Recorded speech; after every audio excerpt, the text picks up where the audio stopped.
Selamlar arkadaşlar. İşte haber arasında yine sizlerle birlikteyim. Çubuğum büyüdü. Çubuğum büyüdüğüne göre haberlere geç diyor çubuğum. Hemen haberlere geçiyoruz.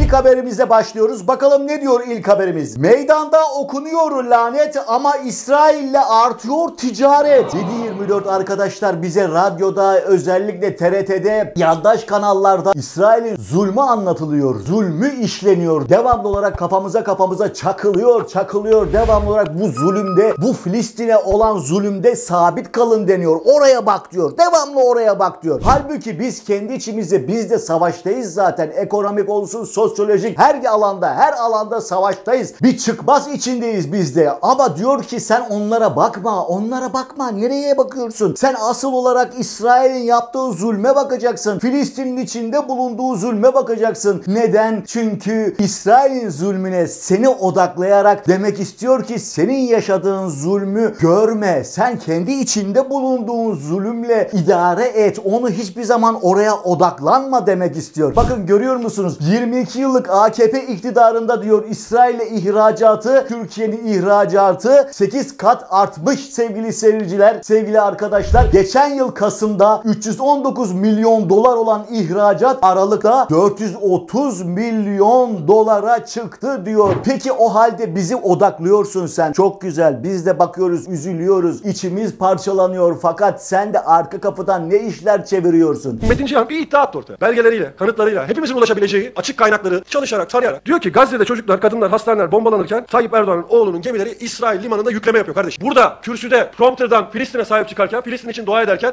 İsrail'i lanetlerken oğlunun gemileri İsrail limanında ticaret yapıyor. Arka kapıdan biz ne yapıyormuşuz? İhracat yapıyormuşuz arkadaşlar. Önce Cumhurbaşkanı Erdoğan'ın oğlu Burak Erdoğan'ı, ardından Binali Yıldırım'ın oğlu Erkam Yıldırım ifşa etmişti. Gazeteci Metin Cihan Gazze'ye saldırıları sürerken bu kişilere ait gemilerin İsrail'e sevkiyat yaptığını duyurmuştu. Cihan listesine Lima, Kolin ve MNG holdingleriyle AK Parti Trabzon Milletvekili Vehbi Koç'u da ekledi. İsrail 7 Ekim'den beri Gazze'deki saldırılarını sürdürüyor. Dünyadan ve Türkiye'den saldırılara ilişkin tepki var. Ancak ne iktidar cephesinden ne de iş insanlarından atılan somut bir adım yok. İsrail'le ticari ilişkiler devam ediyor. Sadece ihracat mı? Artı ithalat da yapıyoruz. Türkiye'nin İsrail'den ithalatı da Ekim ayından bu zamana kadar %60 artmış arkadaşlar. Defalarca söyledim, bir kez daha kayıtlara girsin diye söylüyorum. AKP dini, imanı, ahlakı sadece ve sadece para olan bir çeteden ibarettir ya. Bütün medya ellerinde olmasından mütevellit bize daima olarak buraya doğru böyle bir yönlendirme yapılıyor. Bize gerçekler gösterilmiyor. Yani bize gerçekleri anlat, kendi gerçeğimizi anlat değil mi arkadaş ya? Zulmü naklen gösteriyorlar neredeyse bize. Bizim yaşadığımız zulmü de göstermen gerekiyor, öyle değil mi? Şimdi sokaktaki hamburgercide, kahvecide oturup yemek yiyen yurttaşlara güya İsrail mallarını boykot ediyoruz, oturmayın burada falan diye kendi çocuklarını oralara gönderiyorlar. Öbür taraftan milyonlarca liralık ticaret anlaşmaları devam ediyor. Al ya, net siyasal İslamcılığın iki yüzlü. Haber budur arkadaşlar, hadi bunu yazsanıza. Bunu yazın. Tayyip Erdoğan'ın oğlu İsrail'le limanlarında gemilerini gönderiyor. Hemen başka habere geçiyoruz. Dönüyoruz dolaşıyoruz. Lap diye işte burada bir haberimiz var. Ne oldu? Emeklilere %5 zam yapıldı. Ne kadar güzel değil mi? En az emekli maaşı 10.000 lira oldu. 10.000 lira. O sonunu ne kadar çok uzatırsan o kadar büyük görünüyor arkadaşlar. Tabii ki. Yani bak müjde olarak da verdi. Müjde sana, müjdemi isterim. Yukarıdakiler sesimize duymuyorlar. 10.000 lira yaptığın emekli maaşı kimseye yetmiyor. Önce sen zammı ver. Emekliye en az bir asgari ücret ver. Ondan sonra gel bizimle uğraş. 7.500 lira sefalet ücretlerine talim ediyoruz. Daha yeni 10.000 lira oldu. O da daha elimize geçmedi. 2024 yılında emekliler yılı ilan ettiler. Sefalet yılı çekiyoruz resmen. %5 arttırdık emeklinin maaşını dedi. %5. Peki milletvekillerinin maaşı ne olmuş? Bakanların maaşı ne olmuş? İşte vekile diyor %49, millete %37 zam. Emekliye deniyor da hani bu emekli denilen insanlar yıllarca çalışmışlar. Devlete vergi vermişler. Sigorta yapacağım diye parasından kesilmiş değil mi insanların? Emekliyi sosyal atık olarak gören bir zihniyet söz konusu. Atık nedir? Enerjisi alındıktan sonra bir kenara koyulana atık deriz. Yani nükleer atık vesaire olduğu gibi ve ondan bir an önce kurtulmak isteriz. Enerjisini aldığın atın sonra dağa salınıp yılkı atı olması gibi. Bu emeklinin açıkçası temel Türkiye'deki yönetimler tarafından algısı bu. O para nereye gitti? O parayı nereye harcadın? Hiçbir şey sorgulanamaz hale geldi. Vekiller 110.000 lira aylık alıyorlar. 110.000 lira aylık.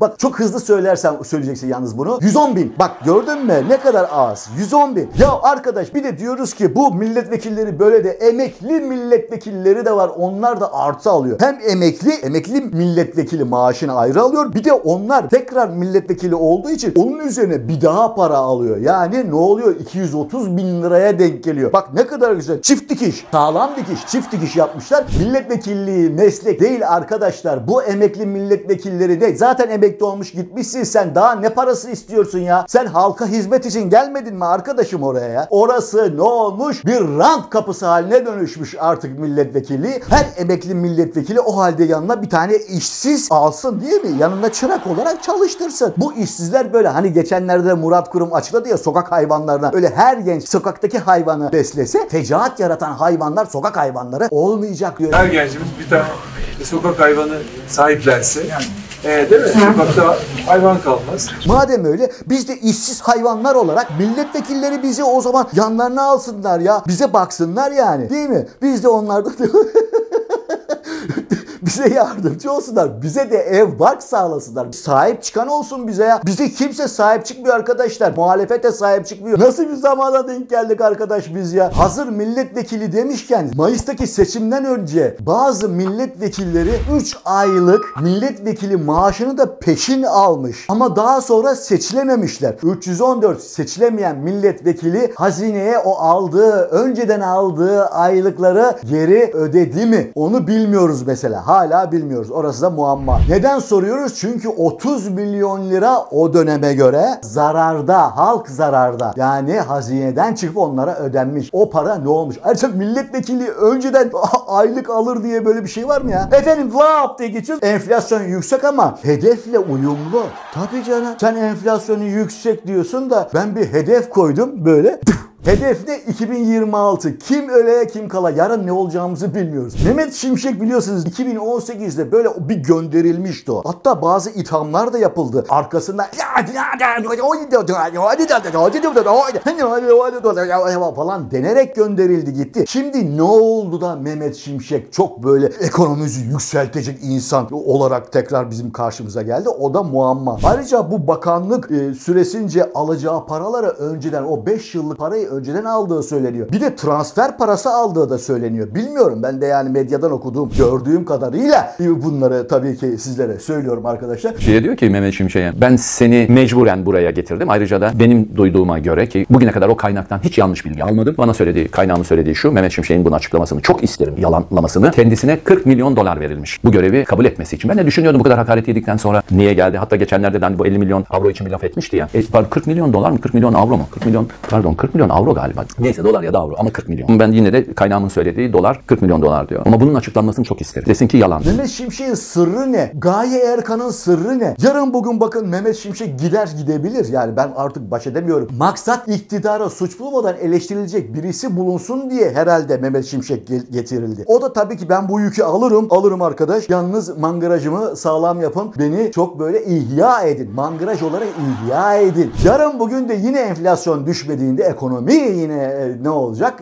Battığında diyecek ki Mehmet Şimşek hadi baba ben şapkayı aldım, ceketimi aldım gidiyorum. İşte o zaman da iktidar diyecek ki bakın gördünüz mü? Gördünüz mü işte benim suçum yok. Biz yapamadık değil. Biz yaptık, görev verdik. En kralına görev verdik ama yapamadı. Ondan sonra bırakıp gitti. Evet diyor ki enflasyon yüksek ama hedefle uyumlu. Hedefle uyumluymuş arkadaşlar. O zaman hiçbir şeyi dert etmeye gerek yok. Hedef neymiş? 2026'da düş diye uzaya doğru fırlayacak. Konudan konuya alıyorum gerçi ama ilk Türk uzaya yollandı. Haber de öyle veriliyor ki zannedersin Türkiye'den uzaya doğru fırlatıldı. Uzay denilen şey de aslında fırlatılan gidilen yer. Parasını verdiğin zaman seni oraya çıkartıyorlar. Atmosferi çıkmıyorsun zaten. Sen şimdi parasını versen seni böyle dünyanın bir tık üstüne çıkartıyorlar. Uçakların gidiş alanından, rotalarından bir tık daha üzeriye çıktığında oraya da uzay deniyor zaten arkadaşlar. Ama maksat tabii ki ne olsun? Reklam olsun, PR olsun. Göz boyayalım. Bakın gördünüz mü? 2023 hedeflerinin en azından bir tanesini tuttu. tutturduk. Şimdi yeni hedef. Sürekli olarak hedef belirliyoruz ama hangisine ulaştık? Bitti. Hiçbir hedefe ulaşamadık. 2026 verildi. Ayrıca daha önce bize ne dendi arkadaşlar? 2053 hedefi kondu. 2053 hedefinde ne deniyor? 10 büyük dünya ekonomisinin arasına gireceğiz. Yani aradan bakacağız böyle. 10 büyük dünya ekonomisi lan. Geldik gerçekten. 10 dünya ekonomisini böyle aralıktan, kapı aralığından göreceğiz. Zeki Demirkubuz filmlere gibi olacak. Kaldı ki o zamana kadar ne olacağını da bilmiyoruz gerçi yani. Yarını bilmiyoruz. Bir saat sonrasını bilmiyoruz bu ülkede. 2053 hedefleri veriliyor. 2026 hedefleri veriliyor. Vay anasını be. Vay anasını be. Cebimizde 5 lira yok ama hedefler büyük. Hedefler büyük. Bir tanesine de ulaşalım be arkadaş. Yani değil mi? Ve bize yarasın. Mehmet Şimşek dolaşmadığı yer kalmadı. Yani her böyle yastık altlarına bakıyor. Ondan sonra yurt dışlarına falan gidiyor. Yurt dışından kimse gelmiyor ama olsun. Ne oluyor? Biz görüşüyoruz. Adam yani hayatında yapmadığı geziyi Türkiye'ye yatırım sağlamak için dolaşıyor yani. O turistik gezi gibi dolaşıyor, bakıyor yani. Orada para olabilir mi? Burada para olabilir mi? Para nereye olabilir falan. Yatırım bekliyorlar. Yatırım gelecek. Yatırım gelecek de bu hukuk sistemiyle, bu ekonomi sistemiyle, bu anlayışla, bu tek adam, hesap vermeyen tek adam rejimi kafasıyla hangi yatırım gelecek? Neye güvenerek gelecek ya? Nereye güvenerek gelecek? Hiçbirine geleceği yok. Artı hükümetle iş yapmazsanız burada iş yapma imkanı yok. Sen yatırımı yapacak diyorsa ki ya benim de sakalımı göreceksin dendiği bir ortama yatırım gelir mi? Bu iktidar, hükümet kendi sakalını almadan seni orada çalıştırmıyor. Her yere tıkamışlar. Türkiye'nin dört bir tarafı tıkandı. O yüzden de mümkün olduğu kadar halkın yoksullaşması, fakirleşmesi, sürünmesi lazım ki hükümete, iktidar oy versin, sadaka dilensin. Onlara böyle %5, 10 lira, 1 lira, 5 lira, 1000 lira hesapta görünce sen şaşırıyorsun ve seviniyorsun, artık oraya talim edecek pozisyondasın. Bakın yarın bugün işsizlik daha da artacak. En ufak verilen bir ücrete herkes böyle atlayacak yani böyle kapmak için. Peki her şeyden önemlisi asıl işin menbaına, bunlar işin dedikodusu pozisyonda. Yok hedef belirledim, yok bakıyorum dünyaya dolaştık, yok masamda Gaye Erkan da söyledi ya, masasında bir sürü böyle yatırım yapmak isteyenler varmış. Öyle herkese de yatırımda öyle herkese yatırım olmaz. Bu ülkede öyle herkese yatırım yaptırtmayız falan gibi hani değerlendiriyoruz. Bakıyoruz. Ya bırakın bu tıraşı, bırakın bu işleri arkadaş ya. Neyi değerlendiriyorsun? Bunlar tabii ki gündemin dedikoduları. Biz yine kendi zulmümüzü, kendi içimizde ülkecek yaşadığımız kendi iç ekonomik savaşı ne yapıyoruz? Örtme dedikoduları bunlar sevgili arkadaşlar. O yüzden asıl menbağa dönmüyoruz. Hükümet, iktidar bizi yanlış yönlendirdi. Faiz sebep enflasyon sonuç. Faiz sebep enflasyon sonuç. Bu nedir? Bu tekerleme gibi milletin ağzına verdiler bunu. Bu böyle sakız gibi dolaşıp döndü. Ondan sonra arkasından gördü ve arttırdı. Nas. Ne oldu nas? Halk yanıldı. Ekonomi olarak çöktü. Eğer bir zarar verdiysen karşı tarafa bunu sen kendi cebinden ödemen lazım. Hazineye yatıracaksın. Bu böyle olması gerekmiyor mu? Hak, adalet, hukuk bunu göstermiyor mu? Normal hayatımızda birine zarar verdiğimizde bunun bedelini ödüyoruz değil mi? Faiziyle ödüyoruz. Fazlasıyla ödüyoruz yani. O halde bizi de halkı da bu hale getiren insanlara, hükümete hesabını sorup ceplerinden hazineye bunu karşılamaları gerektiğini söylememiz gerekiyor arkadaşlar. Halk beni seçti denerek belki de bu güven oradan sağlanıyor da halk seni seçti diye. Ben her şeyi yapabilirim. Açılın. Önüme gelene bir tekme de ben vururum. Zöt bana ait. İstediğimi yaparım kafası olabilir mi? Bir kuruş nereye harcadılar? Hiç kimse hesap vermiyor. Biz hiçbir şeyden haberimiz yok ya. Ama hedef var. 2026. Ayrıca bizim ödediğimiz vergilerin nereye gittiğini bilmiyoruz. Ya siz boş verin. Onlar olması gereken yere gitti. Böyle açıklama mı olur ya? Böyle çocuk gibi şey mi olur ya?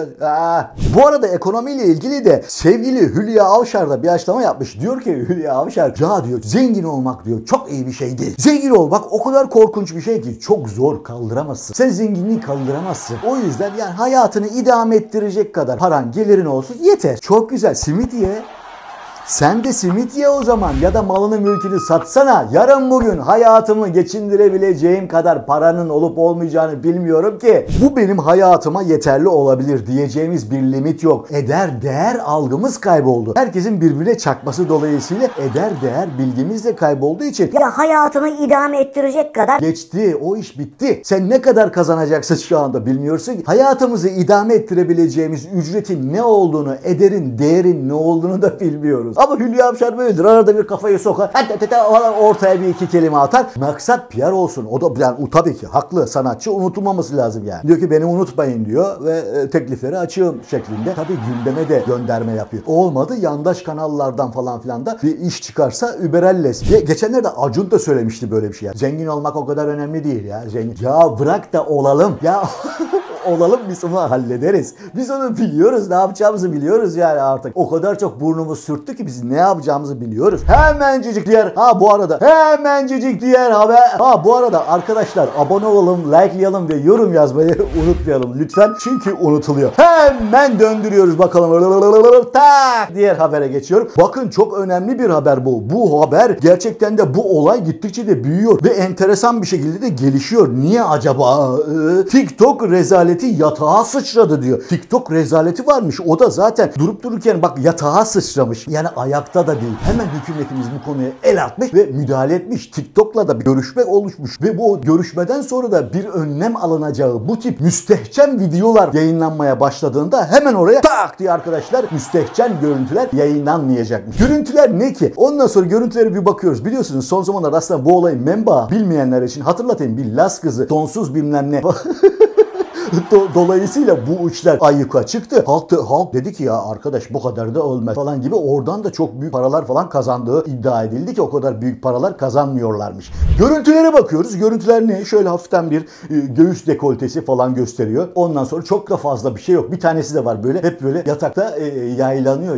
İsim okuyor falan böyle. İsim okuyor, öpücük gönderiyor. Ondan sonra bunlar çok müstehcen olarak algılanıyor. Bunlar müstehcen falan mı gerçekten arkadaşlar? Eğer öyleyse yani sadece şu göğüs dekoltesini falan gösteriyor olmak müstehcenlik mi? Yani ona bakarsa her şeyi kapatmamız lazım. Neden peki? Neden hükümet bunu yani bu kadar çok müstehcen, sanki hani zannedersin ki zinetlerini gösterdi. Zinet minet göremedik yani.